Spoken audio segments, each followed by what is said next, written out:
Okay, great. So, hello, everyone. Thank you so much for being here this evening. I just want to introduce myself. My name is Brad Rogers, and I'm the Executive Director of the South Baltimore Gateway Partnership. Some of you may know us because of our grant programs. We fund about $1 million a year in community grants to nonprofit organizations and community groups around South Baltimore. So if you're part of let's say a rowing program or a youth group or anything like that, you may have gotten a grant, or you may know somebody's gotten a grant from us. We also invest significantly in youth sports and recreation programs. If you saw as you were coming in, the Cherry Hill Eagles playing out on the field here, that was part of our funding. If you are enjoying this building, we played a small role in helping to fund this building, its campus, and help bring it here along with the Ripken Field nearby. So we're a community development organization working in neighborhoods across South Baltimore, funded by casino revenues. And we have a bunch of other folks here in the room. I'm not going to do introductions for everybody here because we've got people online who won't be able to see it, but we have other members of the team here.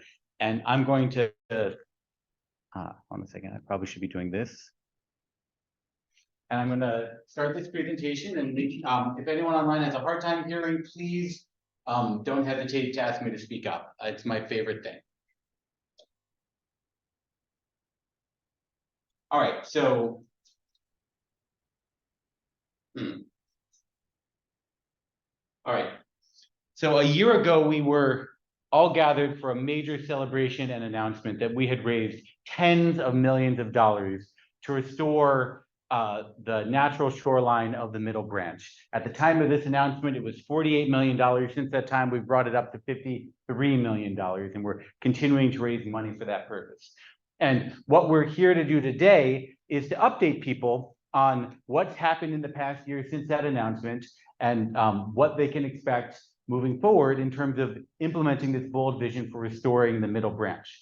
But since I know that there are many people who are new to this conversation who have not been a part of it so far, I think it's important to zoom out, go back to the square one, understand why are we having this conversation, why is it important, and where do these projects come from? So I'm going to start off looking at the, you know what, I'm not going to worry about the banner on the top. If you go back into the history of South Baltimore, what you see is a history of environmental injustice. Communities that are burdened with air that's not clean, water that's not clean, lack of access to nature, and lack of access to almost everything because they've been hemmed in by rail lines and highways and all sorts of infrastructure. And if you look at the place where we are right now, this building, this beautiful community facility, it was originally the municipal incinerator, which was intentionally sited right next to a Black community, and where my former board member tells the story of having to, as a child, all the moms calling the kids in because ash would rain down on the families when the wind shifted, and that was just part of life growing up in Cherry Hill. There's a profound legacy of communities in South Baltimore being treated unjustly, treated without dignity, and expected to bear burdens that no other community would ever tolerate. In fact, I like to show this letter to the editor from 1962 from Madeline Murphy, a great community leader, mother of Billy Murphy from 1962, saying basically, can you imagine any other neighborhood being burdened in the way that we are? We should have beautiful parks. We should have great places for kids to play. We should have great places for seniors. We should have lots of beautiful, lush parkland like they do anywhere. If you could you imagine Guilford or Homeland struggling with such disgrace? And of course, no one would ever imagine those neighborhoods carrying the burdens that a place like Cherry Hill has. And so it's with great joy that we're now more than 60 years later. It's not a joy that it took 60 years, but it is a great achievement that we are now in a facility that reflects Madeline Murphy's aspirations for her community so long ago. part of the reason for that legacy has to do with the port economy of Baltimore. Baltimore is a port city. It has always been a port city, and the port is a critical part of our economy. And so I in no way want to be saying that that I'm against the port, that I don't want there to be shipping, that I don't want Baltimore to be a top 10 port in the country. But that success has had real consequences for the surrounding neighborhoods. And one of those consequences is that the neighborhoods have become islands, separated from one another, separated from the city and the region at large, separated from their own waterfront, hemmed in on all sides. And while we absolutely believe in the importance of a thriving port economy, we believe that there's an opportunity here to balance those needs with the needs of the residents who live in and among the port infrastructure. And ultimately, we believe that the communities of South Baltimore deserve access to nature. We believe that because if it's good enough for the neighborhoods of Baltimore's Gold Coast, it is certainly good enough for down here. If it's good enough for the neighborhoods where property values grow instead of shrink, it's good enough for here. If it's good enough for children growing up in other parts of the city, it's good enough for here. And so Reimagine Middle Branch is a project undertaken by a large number of partners, of which South Baltimore Gateway Partnership is one, the City of Baltimore is one, Parks and People is one, to transform the Middle Branch from Baltimore's forgotten waterfront into Baltimore's next great waterfront, with 11 miles of parks, trails, and community development projects wrapping all the way around the waterfront from Masonville Cove, down in Brooklyn, up here through Cherry Hill, around the Westport waterfront, around the Casino Entertainment District, all the way over to what's now called Baltimore Peninsula. And Frank Lance from Parks and People said it best when he said, look, this is not a capital project with environmental justice elements. This is an environmental justice project with capital elements. Our job, our responsibility, our imperative is to put the needs of existing legacy communities first and build a South Baltimore that reflects their needs, their aspirations, their goals, their hopes, their dreams. And it responds to this profound negative legacy that they still carry. So the Reimagine Middle Branch plan was 4 years in the making. It's a long story of many community meetings, many public engagement opportunities, many one-on-one conversations, community conversations, and the Reimagine Middle Branch plan, which brought together all of those conversations into one document, was adopted by the City of Baltimore in February of this year. So the Reimagine Middle Branch plan, calling for a brand new reinvented future for South Baltimore, is now the official policy of the City of Baltimore. And there are many elements of that. It's hundreds of pages long, reflecting all the different conversations that we had along the way. And as this slide shows, there's many different parts to it, way more than I'm going to be able to go into it all today. Many of those are park projects and trail projects and community development projects, creating a network of beautiful places, world-class parks connected into the neighborhood, transforming barriers into connections, helping communities get access to their own waterfront and use it for their own purposes. And there's a lot of that in there. And unfortunately tonight, I'm not going to be able to talk about any of that. The big thing that we're here to talk about tonight is the part of the Reimagine Middle Branch plan that deals with resiliency, deals with the fact that among all the other burdens that South Baltimore has to bear, a growing one, a looming one, an escalating one is the risk of flooding from sea level rise, from storms which are getting more frequent and getting more severe, flooding and erosion that compounds the already painful legacy of environmental injustice down.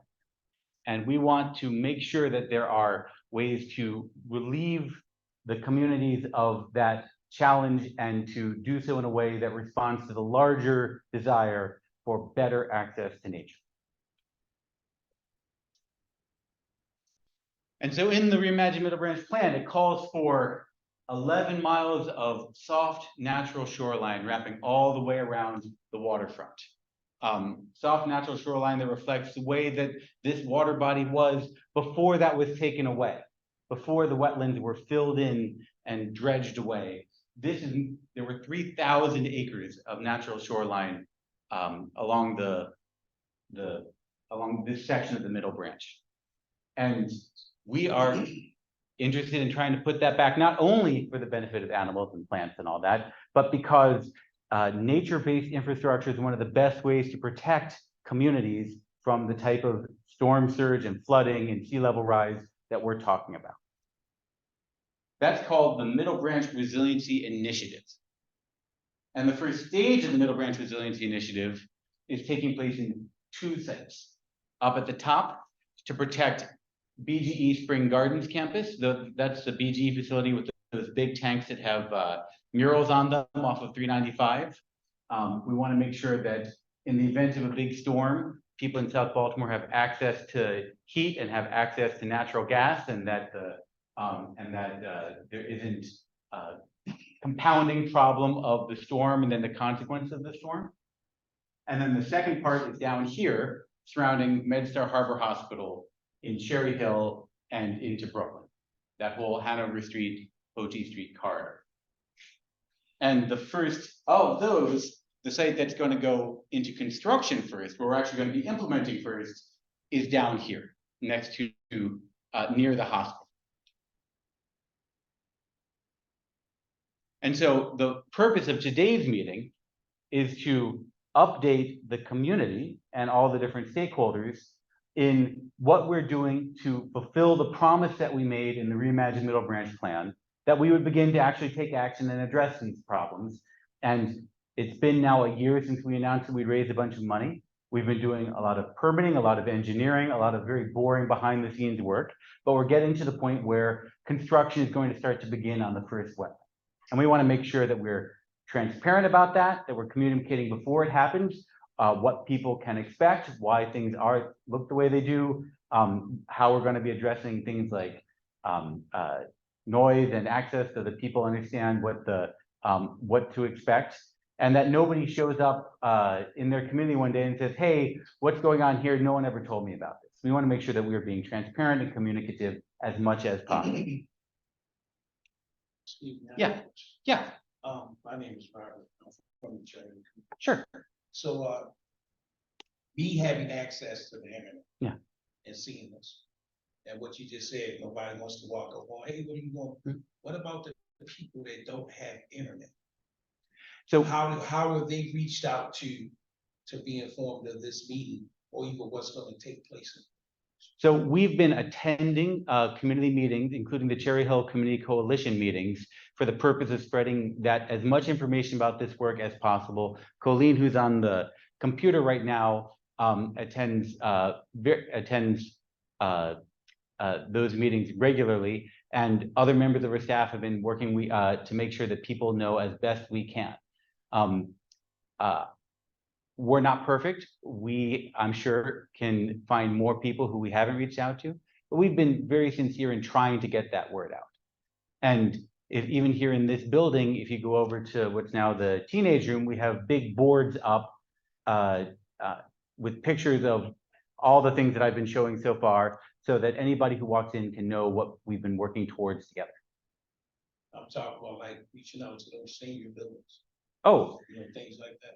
Sure. So, so the answer is that we are doing our absolute best, and if you have suggestions for who we could reach out to that we haven't connected with already, I'm happy to talk with you about that. So, just to talk a little bit about who's in the room, the folks presenting tonight are not the community partners, but are the implementation partners behind this work. So, again, I'm with South Baltimore Gateway Partnership. We also have here the Green Trust Alliance, which is a nonprofit land trust focusing on making sure that communities have access to nature. And then we also have with us here our implementing partner, GreenVest, which is a consultant to South Baltimore Gateway Partnership, who's in charge of managing the permitting and construction process. And these are just a selection of the different institutional stakeholders, designers, funders who have been involved in helping to make this happen. I'd like to invite Kirk from Green Trust Alliance to come up and talk to us a little bit about their role in the site we're going to be kicking off with, which we call the Hanover Street Wetlands. And then he's going to hand it over to Andrew, who's going to talk about the project itself. Fantastic. Thanks, Brad. Hi, everybody. As Brad said, my name is Kirk Mante. I run a nonprofit land trust called the Green Trust Alliance. We're headquartered just down Route 1, right across the Howard County line. Really what we do, what our focus is to engage with especially waterfront communities that have been a little bit left behind. So we work in places from Pasadena to Dundalk to Edison, New Jersey, and we find ourselves in the Middle Branch. We're experts in large scale environmental projects, places where there's maybe a fair amount of pollution, former weapons dumps, barrel dumps, tire dumps. Again, a lot of places that some environmental groups just prefer not to deal with because it's hard. And it's the harder work to work in these places. So our role here in Middle Branch is kind of complex, but really kind of boils down to a couple things. One is that we help the South Baltimore Gateway Partnership and the city manage grants that come through and all the requirements and the legal stuff that come with that, and kind of making sure the money goes to where the money is supposed to go, that the projects happen in the order they're supposed to happen, and that taxpayers are taken care of. Meanwhile, we engage with communities to talk about, like, what do the communities actually need? What do people need that are are front and center where these projects go, and where, in terms of especially things like public access, being able to get to different places to go fish, to put boats in the water, to do all kinds of, to be able just to walk among trees sometimes. And then one of the unique roles that we serve here in the Middle Branch is what we call a long-term steward. And it's a little bit different than the way that projects have been done in parks in most of the country, and we're doing it more and more. And the long-term steward basically sets aside money to make sure that long after everybody else goes home, that the promises of the project keep on being delivered kind of year after year after year after year forever. So it doesn't mean that every year that a paved walking path will get repaved, but it does mean that there's, if there's some kind of problem, erosion, dumping, or whatever else, there is someone there for permanence to make sure that it's not forgotten about, and some of this progress and kind of environmental justice doesn't automatically backslide by doing nothing. Because I think that we all know that that's kind of how things backslide these days. It's not just by bad people doing bad things, it's by something bad happens and we don't fix it because it's hard. So in our work, we rely, I'm not an engineer, I'm a biologist and an outdoors guy and public access guy and all that kind of stuff. So we rely at Green Trust on experts that do things like engineering and permitting, construction, picking out the right piece of construction equipment to do the right job. And so one of the folks we're working with here on this project, on the first of these projects over at Hanover Street. Oh, there I am. Someone asked if we could move the camera to see the speaker. Fantastic. So the first of these projects that's going to happen in the Middle Branch is at Hanover Street, immediately south of Harbor Hospital. And our project manager there to make sure construction goes smoothly is Mr. Andrew Forbes from GreenVest. So I'll invite Andrew up. All right, thank you, Kirk. Standing video here. Good evening, everyone, and thank you for being here with us today. My name is Andrew Forbes. I'm a senior project manager with GreenVest. GreenVest is an environmental restoration company, and we are partnering with South Baltimore Gateway Partnership and Green Trust Alliance to deliver the projects for the Middle Branch Resiliency Initiative. So over the next few minutes or so, I'm going to kind of reiterate some of the things that Brad talked about with Middle Branch Resiliency Initiative, essentially why we're doing these things and what we're trying to achieve. I'm going to walk through our first project, which is called Hanover Street Wetlands, and talk about the design a little bit and kind of the steps that we're going to take through construction to get it built. And then at that point, we're going to talk about what to expect during construction, and then hopefully try and wrap it up and kind of bring it back into Reimagine Middle Branch to really understand how everything's connected with what we're trying to accomplish. All right, so To summarize Middle Branch Resiliency Initiative, essentially we are making investments in the community to achieve 3 primary goals. And those goals are to improve water quality, improve habitat diversity, and improve shoreline resiliency. So everything we're doing with these projects, we are keeping those 3 goals front and center as our 3 primary objectives of what we're trying to accomplish. And what we're trying to do is we're trying to accomplish these goals while using nature-based solutions. We're going to talk about exactly what that means too. So this is a slide about improving water quality. It's a challenging problem to address, improving water quality in the Middle Branch. Middle Branch accepts a whole lot of stormwater runoff, all pollutants and waste from vast area, Baltimore City, Baltimore County, Howard County, Carroll County. It's an enormous drainage area that all comes down here, dumps down into this water. And so it is going to take a Herculean effort, lots of people, lots of projects to really make a dent in that pollution. But what we're trying to do here is see what we can do to make improvements on a localized level. What can we do to improve the areas within the Middle Branch, within these project limits that we have set, to improve water quality locally? And so with these projects, what we're trying to do is we're trying to go out and create new wetland systems where ones do not currently exist or are not currently functioning well. And we're doing that in hopes that the wetland will essentially absorb some of those nutrients, the excess pollution, the excess nutrients that exist within the water body, and essentially work as a filter to clean out some of these pollutants in the water. Once we are able to kind of go out there and create critical mass of this system out there, and we do think that we're going to be moving the needle in a way that's going to be improving water quality.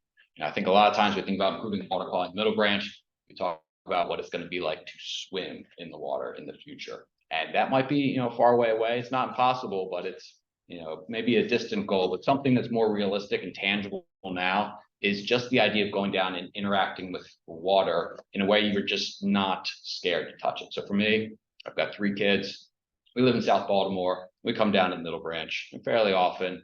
A lot of times we're walking along the shoreline looking for animals. My kids like to pick driftwood out of the shoreline. And I'm always just telling them, like, don't touch that water. Don't touch that water. I'm a little nervous of them touching the water. And essentially, what could be in there that could make them sick? And so really, I think that's kind of a near-term goal that we're working on. How can we essentially interact with the water, whether we're fishing, boating, just walking along the shoreline, picking up something of interest, and just feel a little more comfortable that we can touch that water and everything's going to be okay. So that's kind of where we're headed with improving water quality. Next slide, right? The next goal is improving habitat diversity. So here we have a beautiful image of a part of the Chesapeake Bay watershed that exists now. And this is essentially the intertidal zone. This is that edge where the shoreline meets the water, and you have that tide that moves up and down through these big expanses of tidal marsh and wetlands. It is a very, very rich biodiverse area, very productive from a habitat standpoint, and there's just not a lot of it left in the Chesapeake Bay. But the thing is, this condition that we see was once everywhere. It was here in the Middle Branch, but it's not really here anymore. The city essentially has grown for hundreds of years at this point. Development, industrialization, everything along the shoreline essentially just evaporated this edge condition, this rich, diverse edge condition that once existed. So we're looking at this that exists in the Chesapeake Bay, is essentially the vision of what we want to bring to the Middle Branch. So we want to go out and recreate and restore this tidal marsh system along this shoreline edge that once existed but no longer does. We want to do that to improve habitat quality for just the huge array of animals that exist in the Chesapeake Bay region. And that's birds, that's fish, mammals, reptiles, amphibians, all of them use this system for food and for safety. So it's a very, very important ecosystem that's really lacking here in this area, but we think we can bring it back with the projects that we're setting out to do. And frankly, it's just so important to kind of bring that in to this area where everyone is, because it gives everyone the opportunity to connect with nature and not have to drive pretty far to go do that. But if you're able to do that, walking out your front door and go down to the water a few minutes away, being able to reconnect with nature that way, I think it's just going to be really powerful for this community. So, shoreline resiliency, improving shoreline resiliency. That is the third goal of Middle Branch Resiliency Initiative.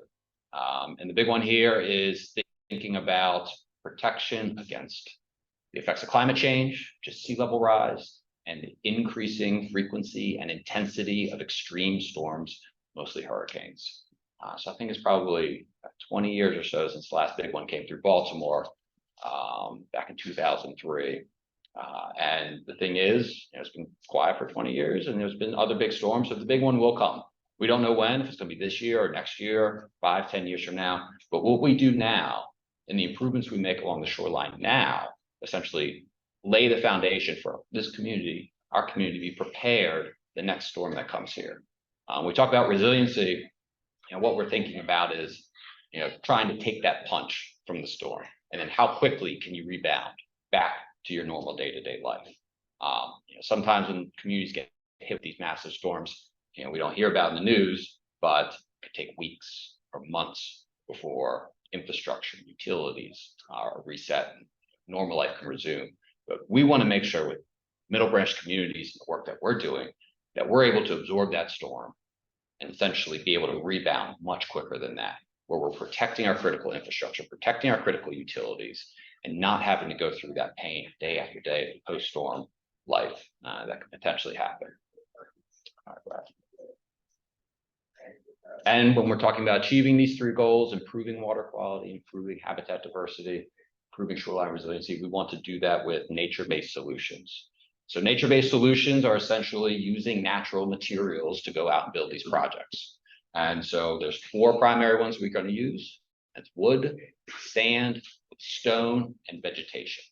So we're going to go out there and use these 4 primary materials and maybe mix in a little bit of concrete structure or steel if we have to, but it's really just kind of a last resort thing. But go out there and kind of reshape the land to build these natural systems with these natural materials to meet the goals that we're trying to set. All right, so our first project that we are working very diligently to get to construction is called the Hanover Street Wetlands. And so the best way to think about where the Hanover Street Wetlands are, if you are driving north on Hanover Street from Brooklyn to Cherry Hill, going over that first bridge, approaching MedStar Harbor Hospital, you got that big, thick row of trees on the right-hand side that you can't really see what's on the other side. That is where the Hanover Street Wetlands are. So right now, it's this degraded existing marsh, and we're going to go and put our first project there. We're going to talk about what that is. All right, so here I got 2 existing condition site photos. The one on the right is probably the view that we might be most familiar with. This is if you're standing on that Hanover Street Bridge between Brooklyn and Cherry Hill and looking to the south, you can kind of see that Orphan Pier sitting out there and a little spit of land that juts out into the water. That is the project site right there. So that is, there's an existing marsh there. It's eroding away very quickly, lots of signs of erosion. It is dominated by a invasive wetland grass called Phragmites. You know it if you see it because it's everywhere. It grows 10 feet tall and crowds out every other native species that exists. It forms this really dense monoculture, kind of similar to what a bamboo forest looks like on land. So it is not a very healthy ecosystem as it is right now, and it does crowd out and prevent the use of a lot of native species of plants and animals. So part of this project is essentially restoring that existing Phragmites marsh into a native planted marsh and then expanding the footprint, essentially reclaiming a lot of that land and a lot of that intertidal zone that's been lost and eroded away. All right, and so this is what an overview of the proposed project looks like. And admittedly, it's not a lot to look at in plan view, in design drawing. Here we have Hanover Street going from south to north. That's going along the bottom of the screen. The top of the screen is the Middle Branch water out there. And so this is the system.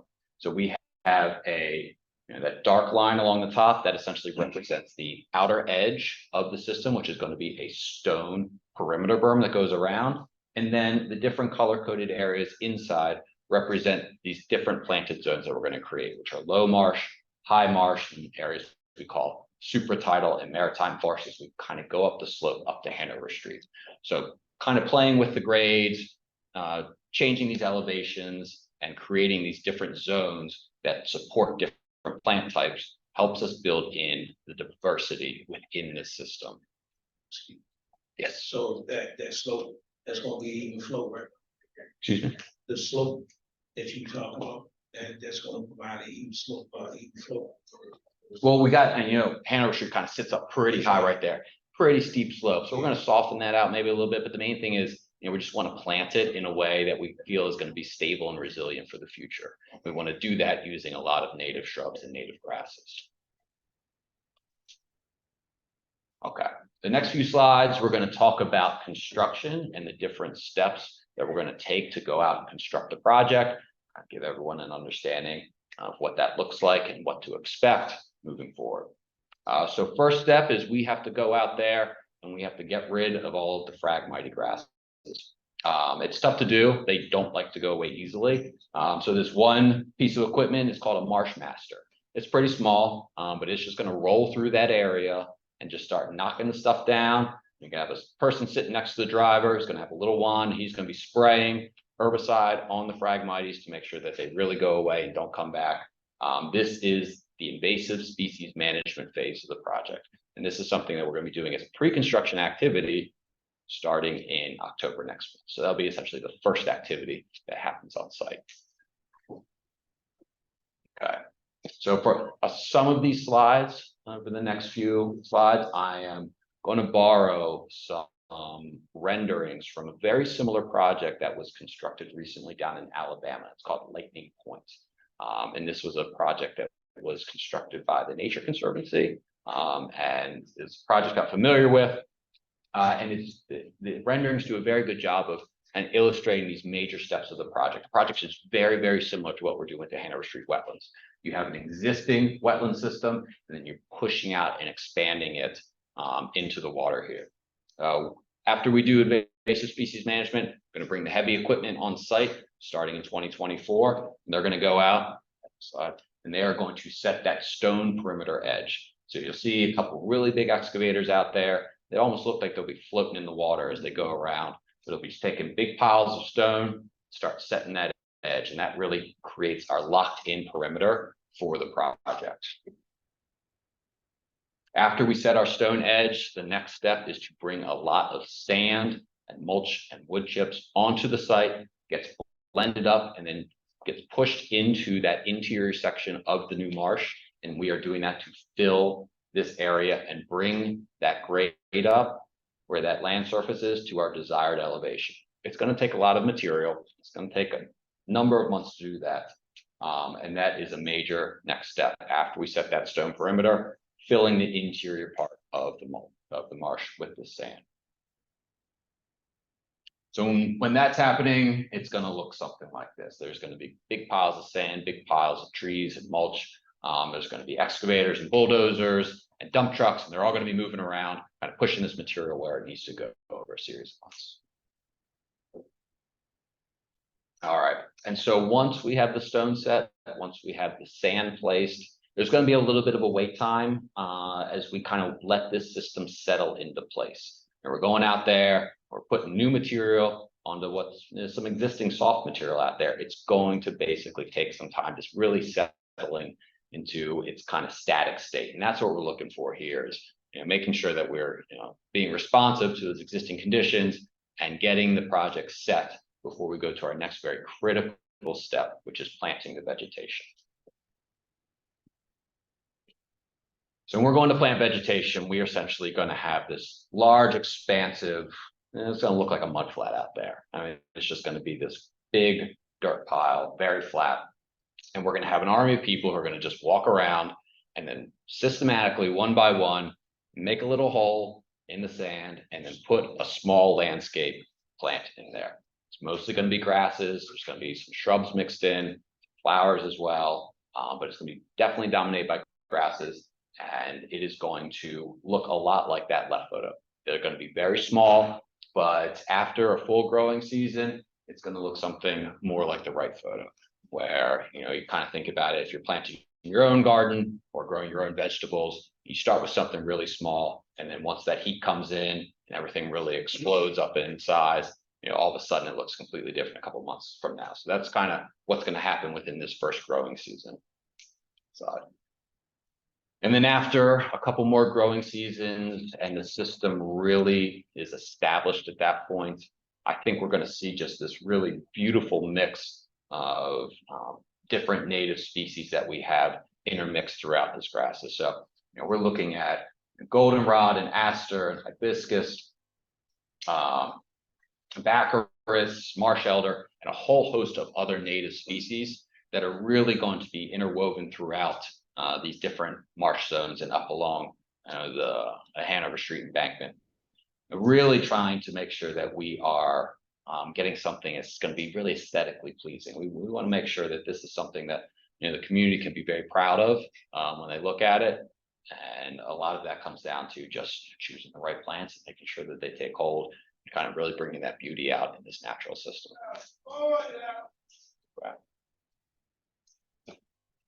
All right, so construction. We have construction timeline, we have construction impact. So this is the what to expect during construction slide. From a timeline standpoint, we talked about that first step, invasive species management, October of this year. So we're getting ready to do that. Then we're talking about start of construction for the major elements of this, starting probably in January 2024. Placement of stone and sand is going to take probably a year. It's going to be a lot of it placed. Stone is going to settle, bring some more in, keep working the site until we get it set to that grade that we want. And then it will be in 2025 spring planting season is when we're going to bring in all these plants, get them set in the ground, and get this site stabilized. That will probably end construction somewhere around July 2025. And at that point, we enter our maintenance and monitoring period for the project. We're essentially making sure that we're keeping eyes on the project and fixing anything that needs to be fixed, really to ensure that establishment is created within those few years. And then we move into that long-term stewardship phase, which Kirk discussed. But the main thing with that is, we're not going to be constructing this project and just walking away.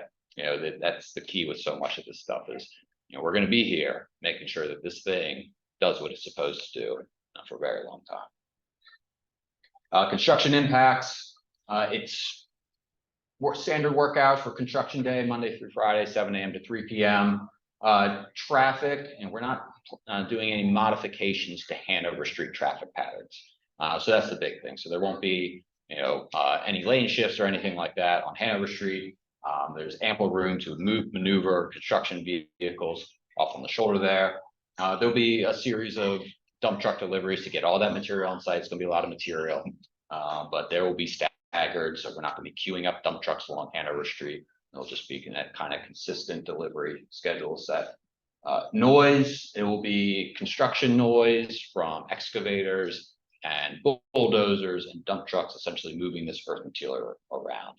So that's mostly going to be that kind of low hum background noise from the engine or so. This isn't going to be like constructing a building where you're driving piles and that echo is blasting miles through the neighborhood. So I think it's probably going to be one of those things that barely even going to know what's happening out there.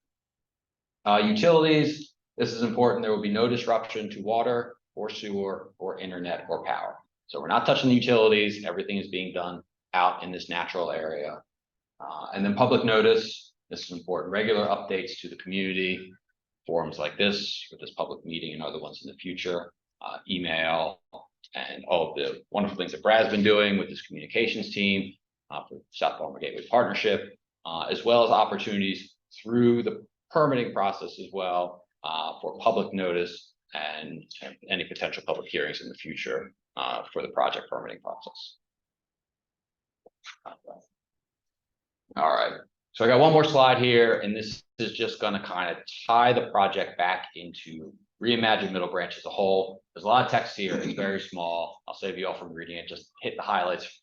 But the main thing here is the Reimagine Middle Branch Master Plan is an approved document. It's been approved by the Planning Commission of Baltimore. Essentially, it's a governing document for doing projects here in the Middle Branch. And we're making sure that we are keeping these recommendations and this vision and these goals front and center as we are creating these projects. The big thing here, there are 4 equity frameworks within Reimagine Middle Branch, and restore and protect the shoreline is number 1. It reflects the value residents place on views, ecology, and the interface between land, water, and community. So that's really what we're kind of keeping here front and center as we push these designs forward, both for the Hanover Street wetlands, but also some of the other projects we're working on that Brad mentioned, flood protection at BG Spring Gardens, as well as then moving over to MedStar Harbor Hospital and doing a very similar wetland expansion project out there, as well as any future projects that we're trying to get funded in the pipeline. There are 7 recommendations within the master plan. The main thing here, the main takeaway is we are trying to do everything we can to meet each one of these recommendations for each project that we push forward. First 2 have to do with beneficial use of dredge material from the Port of Baltimore. We are actively engaged with the MPA on trying to make that a reality. It's much easier said than done. There's a lot of friction to get that done. We are making progress. I can't promise it's going to happen on this first project from a timing perspective, but we think that there is viable opportunities for future projects to really make that a reality and make that part of the master plan come to reality. The third one, utilizing range of strategies to create living shoreline. This is got into the habitat diversity aspect of this, using these nature-based solutions, making sure that we are using the wood structure and the sand and the stone and the vegetation to create that diverse, rich habitat out there. Implementing air, water quality testing and improvements as item 1.4. We have just started on a robust Middle Branch wide monitoring plan where we are going to look at multiple sites throughout the Middle Branch on a semi-annual basis to understand baseline existing conditions for lots of different measurable things, have to do with water quality, soil characterization, fish habitat, fish species, macroinvertebrates that live in like little shellfish on the bottom of the river, lots of different things that we are collecting the data, making sure we understand what's there now, and then measuring as we move forward, see how we can make these incremental improvements, demonstrating that these incremental improvements that we're making are actually translating into real results. Number 5, expand the upland habitat areas around the Middle Branch by converting spaces within parks and large expanses of turf grass, mix of forest, meadow plantings that frame lawns for views. So the big thing here for me is the view part. So I know when we drive on Hanover Street going north from Brooklyn and Cherry Hill, we can't see anything because there's just that wall of vegetation right there. You're driving through a tunnel. And so all of that is going to come down because it's all really unhealthy trees that are dead and dying in the base to begin with, lots of vines, and that's going to all get opened up. So we're going to have this amazing view corridor. When you're driving in on Hanover Street from Brooklyn to Cherry Hill, entering Cherry Hill, you're going to see something beautiful out there when we're driving. And I think that's a really important part of this project. Develop the multiple messaging platforms. That comes down to that, public outreach, public communication, public notice, anything to say. But that's something we're really prioritizing as part of all this. And the last one here, encourage regional scientific community to use Middle Branch as a case study for education and research. That's something that is extremely important to us as we push these projects forward. So we are actively engaging with multiple experts and academics in this local area who are experts in the Chesapeake Bay watershed, water quality, soil contaminants, wetlands, fish species, whatever it is, we are bringing them all into the conversation to make sure that the project that we put together is going to take into consideration all of these diverse views and opinions to really make sure we're putting something out there that's going to work for the long haul. So at that point, I think I've said everything I need to for Hanover Street Wetlands, Middle Branch Resiliency Initiative, and how it all ties into Reimagine Middle Branch. I think we're going to go next slide for the questions. So thank you all very much for your attention. Great. So we now have an opportunity to do questions from people in the room, questions from people on the computer. If you're on the computer, please type your questions into the chat. And Meg, if you can keep your eye on the chat, you can say the questions aloud. Anyone in the room or online want to raise any questions? Actually have a few, Brad. Yeah. And these are for Andrew. So I'm Karen Shackelford. I'm the executive director of Baltimore Community Rowing. We're number one, super thrilled about this project. I've been on the Middle Branch since the mid-90s, and just the initial changes that we've seen in terms of water quality over the last few years are phenomenal. So we're very excited about this project. Couple questions for you, just in terms of the acreage of the wetlands on that first project. And then also, it sounds like from your presentation that most of the materials will be brought in by road. Is there any anticipation that there's anything being brought in by barge or anything that would kind of, seems like it's a fairly self-contained area. We're just, trying to anticipate any, because we are down in that area Right. quite frequently with our boats. We just want to make sure that, we know that's, interactions, we possibly will have with that project. I'm just gonna repeat the question to make sure people online heard. Baltimore Community Rowing was asking what the acreage was of the Hanover Street Wetlands and how material is gonna get there. Would there be any impacts on boating in the area? All right, so the first answer is the project footprint is about 10 acres. Second question, yeah, most of the material, almost all the material is going to be brought in by truck. So we had originally explored the idea of doing a waterside construction for this project, but I think there were some challenges there we weren't able to overcome. So yes, it will be all trucked in. I think one of the things we're making sure we're looking at is, how we can make that as sustainable as possible, or with regards to finding source material that's as close to the website as possible. So we're actively working on that as well. Other questions? That's another. We have, we have a few in the chat. All right, yeah. Okay. So our first question in the chat is from Ethan Cohen. And he says, herbicide sounds scary. Can you speak to what is used for killing the Phragmites and how it is safe? All right, so with regards to the herbicide application, there are two main ones that I'm aware of that are used. One is a glyphosate and one is called a mazapir. So we have plenty of experts within GreenVest who have used these products extensively for a long history of projects that we've worked on over the past 30 years as GreenVest.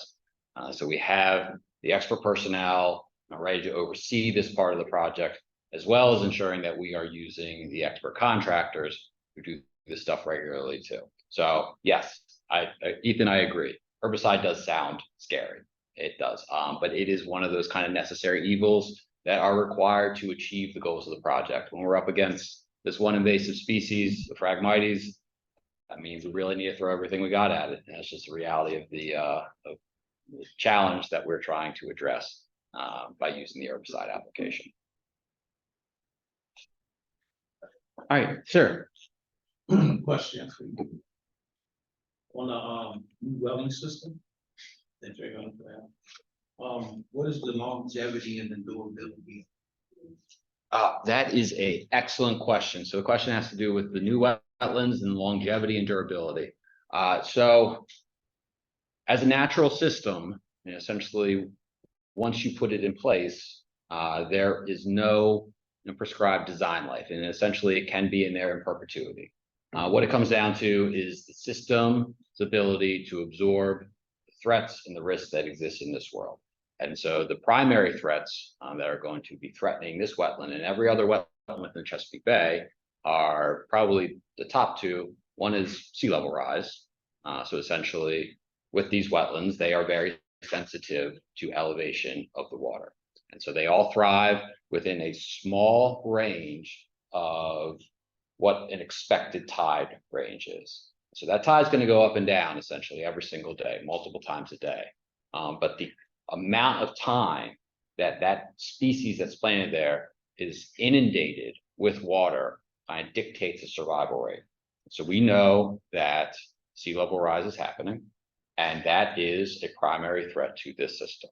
And so we are keeping that in the forefront of our mind and thinking about different ways that we can kind of plan for system retreat, system adaptation in the future, and whether that's building up the marsh at a later time where we know and have a more clear perspective on what the expected sea level rise is 10, 20 years from now, or looking at different ways that we can apply different types of vegetation where some may grow well in the early part of the project, but then they will eventually seed over to different species that thrive in a different condition.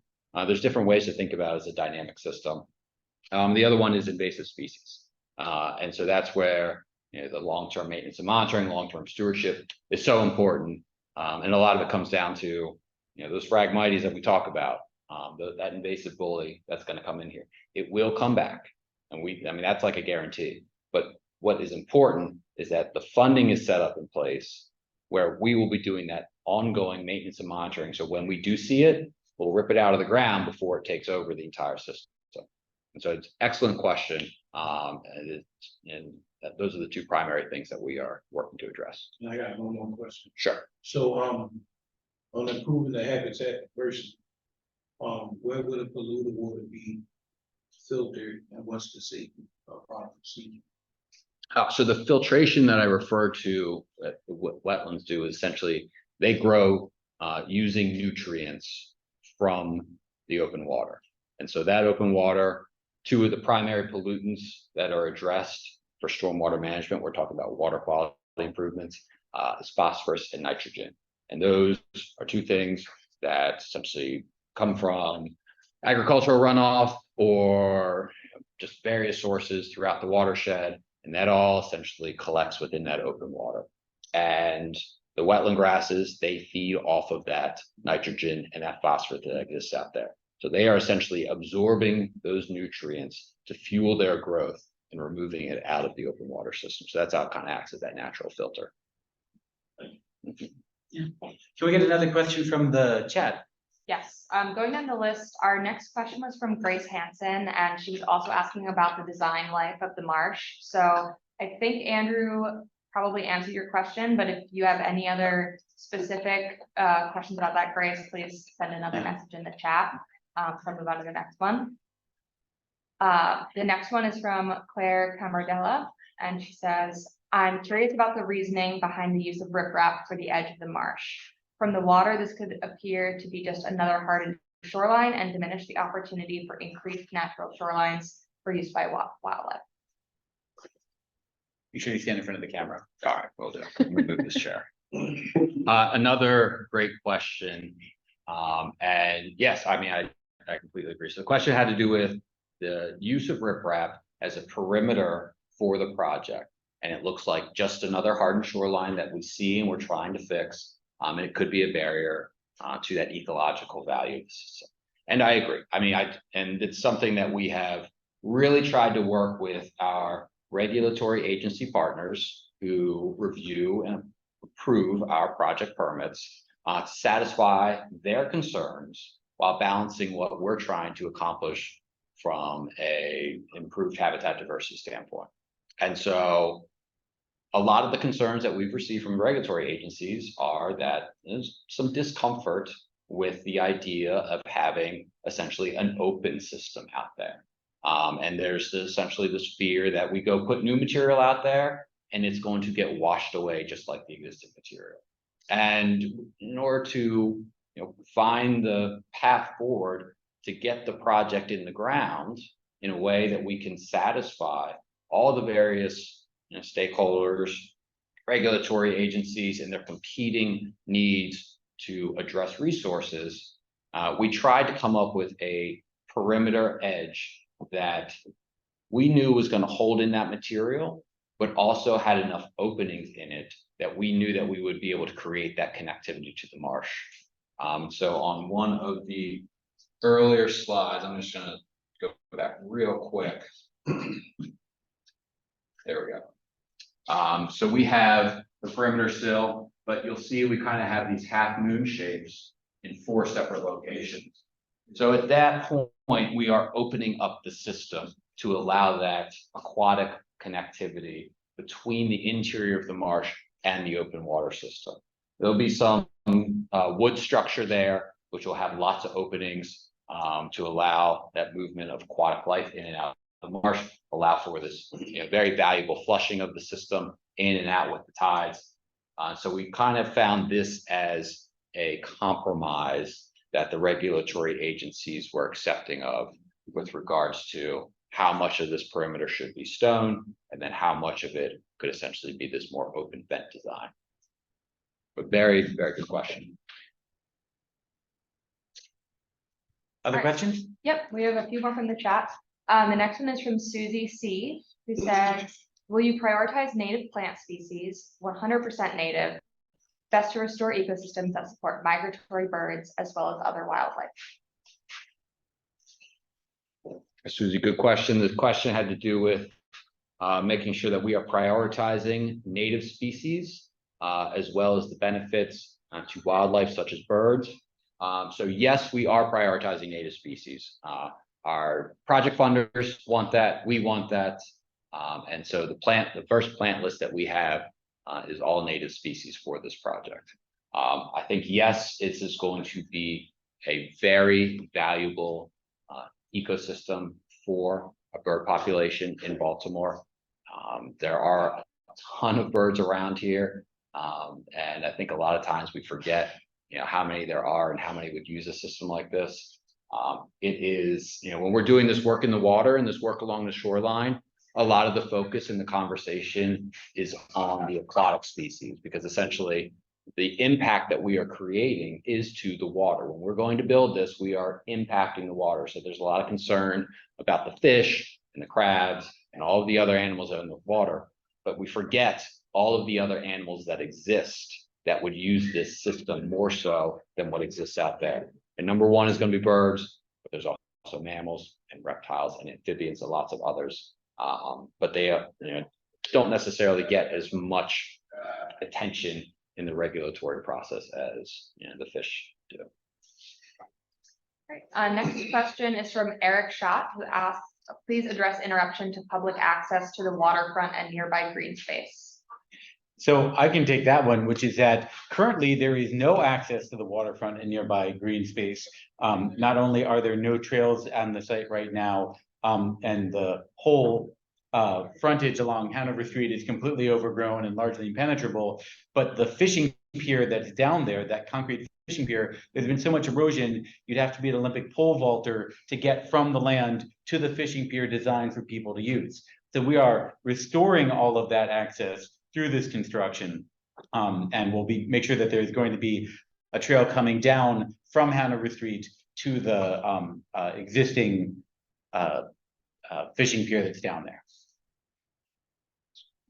Next question is from Steve Cole, who asks, what's the anticipated timeframe for the start of construction of the next wetland area, and asks if that is spring gardens.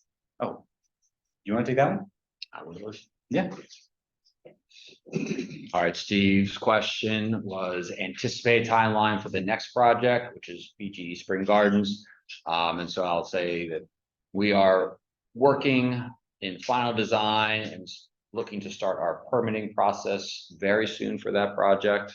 I would probably put that construction start between 12 and 15 months from now.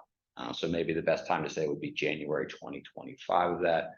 In conjunction with that project, on a very similar timeline, is very similar project to Site 5A, which is the wetland restoration in front of MedStar Harbor Hospital. So this will be work on the opposite shore of the mouth of the Patapsco River. Very similar project to what we're trying to implement here.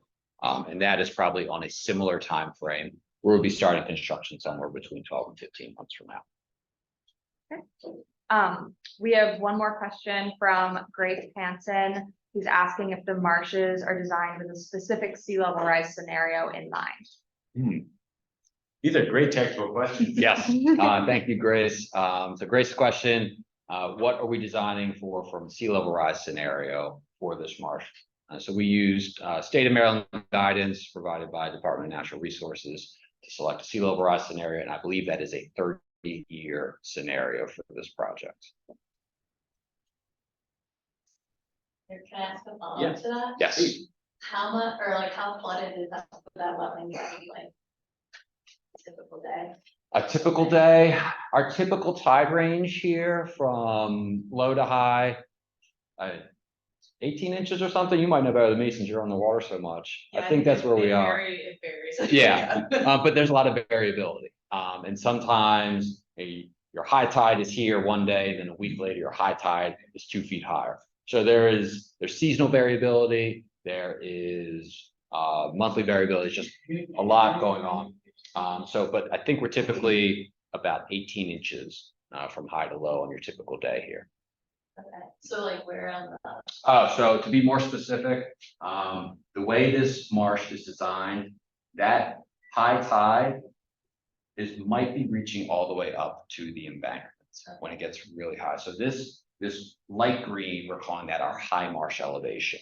And so that is going to, the low part of the high marsh is going to be where you kind of have that once a day high tide. And then when you get to the higher part of the high marsh, that's where you get your other, we call it the higher high tide. So you get 2 high tides a day, one is here and one's a little higher. And so that whole light green area is within that range between that high tide and that higher high tide. So on a daily basis, you're going to be getting a lot of that tidal water all the way up through this marsh system. thanks. Yeah, I have two other definitely. ones. One, I was just wondering, you mentioned, there's gonna be some monitoring and data collection. Mhm. Is that gonna be shared in any way, so people can know the results? I hope so. I absolutely do. That's something when we're out there collecting stuff right now. And so we got to disseminate all that information, package it up. And I know, a lot of what we're trying to do is kind of work in conjunction with others who are collecting data right now as well. I'm doing work at Masonville Cove with the Maryland Port Administration, Maryland Environmental Service. They're collecting information there. I think some of the academics in this area are doing that as well. And then we have Healthy Harbor that's doing some of that work in the inner harbor. And I think it's going to be important for all of us who are working around here to really kind of collect all of that and get it into essentially one shareable format that really the whole community can use as a valuable tool. A lot of the research happening right now is happening staging out of Middle Branch Marina, which is the privately owned marina next to Middle Branch Park. And that's where the Environmental Justice Journalism Initiative, Black-led nonprofit environmental organization, is establishing an education and research center there. The University of Maryland Center for Environmental Studies, UMCES, now has a water quality monitoring station at the end of that dock, which 24 hours a day is beaming data to the DNR Eyes on the Bay website. So if you want to know at any given time from your phone what the salinity is, the temperature is, the turbidity, any of those things, all that data is being collected and disseminated right now as we speak. Other research is being done by graduate students from the UMBC Eye Care program, which is a program that works to connect young people from underrepresented backgrounds into careers in environmental science. So we have 20-something-year-olds who are out there doing their master's research, often staging out of Middle Branch Marina and becoming environmental leaders of tomorrow. Also, the Smithsonian Center for Environmental Research, or SERC, Smithsonian Environmental Research Center, SERC, out of Anne Arundel County, is often also doing research and stuff up here. So we're trying to create a continuum from citizen science and local people being engaged in understanding and communicating about their own environment, all the way through academic research happening in shared spaces, so everybody's communicating. I'm excited to, or and learn more about what's out there and expand into space in Middle Branch. My final question was just, you mentioned you can follow this project through the permitting process, like next steps. What permitting is that around Department of Environment or? Yes, Yeah. so we are at the last steps of our joint permit application process, which will give us permission to go out and impact waters of the state. And so the last step is going to be a public notice process for this project. So essentially we have satisfied all of the concerns of MDE, Tidal Wetlands, the U.S. Army Corps of Engineer, and all of their supporting partners through the joint permit application process. We've been working that permitting process for a year. So now that we've done that, the project will go through a public notice period in which we will see it, I believe, in the Maryland Register coming up soon. That's an opportunity for anyone in the public to comment on the project for this last step of the permitting process. There will also be a public hearing scheduled as well for this project as well that MDE will host. We'll make sure that once we understand when that is going to be, that we'll share that date. And then once those two public input processes occur, essentially MDE will then, hopefully make a recommendation that this project can receive Tidal Wetlands license. And then once that license is issued, then we can go out and construct this project. Any other questions on the chat? I believe that's it. I think we've got them, someone had their hand raised. Yep, Were there- Eric. Eric does. Thanks, guys. This is a really nice presentation, and it's great to see it getting this close to shovels in the ground. But I will be technical, and I'm going to hold your feet to the fire. A couple things. When you mentioned that this is going to change the water quality, I think that it will, and that's the intent. But I think that you have to give credit to the city of Baltimore for cleaning up the sewage system and massive infrastructure repairs. That's what's going to make the water swimmable. And the Healthy Harbor Initiative, I think, deserves credit for keeping that effort coordinated. And so that's not to take anything away from you, but I think this is the restoration of these areas is certainly a community effort. And I want to manage expectations. I think that the stuff that you're going to do in terms of the aesthetics and the habitats is amazing, and it will help the water quality. But just that. And then the other thing is, I think that we also have to think about the invasives that are there are actually carrying out ecosystem functions. And so I think it's good. The plan you have looks wonderful. I think it's going to be a huge enhancement. My one caution is if you're removing trees, and I think this is true for the park, avian life really needs those trees, especially even dead trees. And sometimes aesthetic efforts take away habitat because you haven't thought about what's using it. Even if it looks a little messy, sometimes that's the best thing. So just a caution there. But mostly here, applause, and this is really great. Thanks, Eric. Yeah, so a few things. First of all, I don't want anyone to think that we feel like we're the only ones who are making a difference out here. There has been a concerted effort for decades on water quality and improving the quality of the environment in Baltimore, from Blue Water Baltimore, from the Baltimore Ecosystem Study, from local watershed groups, local neighborhood organizations. There is a huge coalition of people that are working to do this. We are very proud to be a part of that coalition, but don't in any way claim to be the leaders or the most important part. I also want to agree that it is really important to have wetlands out there filtering the water, but it's also really important to stop putting junk in the water. And the long-term solutions involve reducing the load of pollutions and pollutants. And a lot of that, as Eric correctly points out, comes from our sewage system, which routinely has backed up into the water and created a load that needs to be filtered. Improvements to the Baltimore City sewage system, the Headworks project down at Back River, those things have really helped. And so the overall loads are going down, but we still have a long way to go before we stop putting poop in the water, which is really, we shouldn't have to, as grown-ups, have to remind ourselves to stop putting poop in the water, but we are still trying to get that message.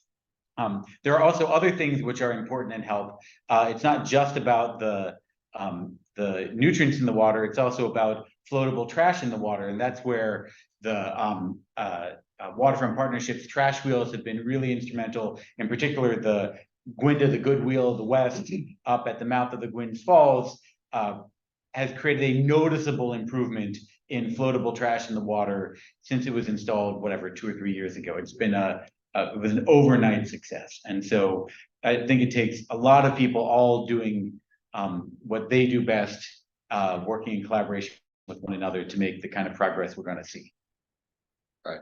And just to address that last thing, Eric, and thank you for the feedback. I mean, it's all spot on. And with regards to the trees there and their value, even if they are dead and decaying, which it is accurate.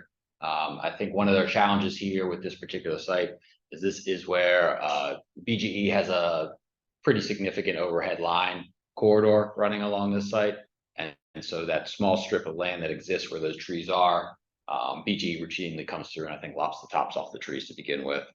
So there's just not a lot of great opportunity to grow trees there due to that, future interference with those lines and BGE's priority to keep vegetation in control of this corridor. And it's also important to note that with a project like this, when we are trying to add a carbon element into this marsh to essentially help feed this wetland, and that's going to be mixing a lot of wood chips into this material. We have the need for wood chips and the material source with these trees and this vegetation that exists on site.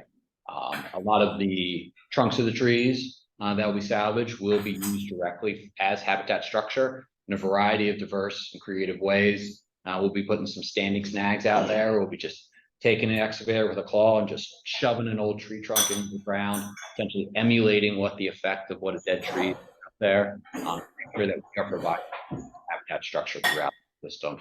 There are lots of other various small, low-profile brush piles and different types of basking logs and anything that we can think of to kind of reuse all of this wood material and these trees in a way that's going to really improve the habitat diversity out there for all creatures. Great, thank you. Good point about BGE lines. They're just stumpy trees over there, and they're covered with poison ivy, frankly. Okay, thanks. We just get another question on the chat. I saw a little bubble. No, Eric was just saying good point about the GU. Okay, so Eric was saying we had good points. I just want to make sure that everybody heard that Eric said we had very good points. Okay, are there any other questions here in the room? Yes. Yes, I sir. have one more for you and, Brad, and, Okay, I'm an MBE contractor, certified demolition and hauling, and the name of our company is Shooty Doo Demo LLC. On this project, or any of your future projects, are MBEs implemented there? absolutely. And will there be open opportunity for this community as well as that community and the community over the big bridge? Open opportunity as far as employment? Yes, so first of all, we have we absolutely are going to be have a fully approved MBWB procurement plan that's already been submitted and approved by the city of Baltimore for this whole project. And as part of that, we sent notices to every MBE and WB vendor in the directory. So Shooby-Doo should have gotten a notification about that. If you either didn't see it or didn't get a chance to respond in a timely fashion, give me your information. We'll pass it along to the construction team. That's fine.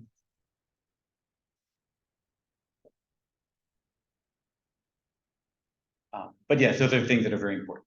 Absolutely. Because I was adhering very well, and I was just making sure I wasn't left out on that part. Yeah, of course. Well, if that's it, I can let everybody go back to their evenings. I'm sure you've got dinners to cook and kids to take care of and other responsibilities. Thank you so much for coming out. Thank you for all your interest. We will keep updating you about these projects as they move forward. Thank you and have a good night. Thank you.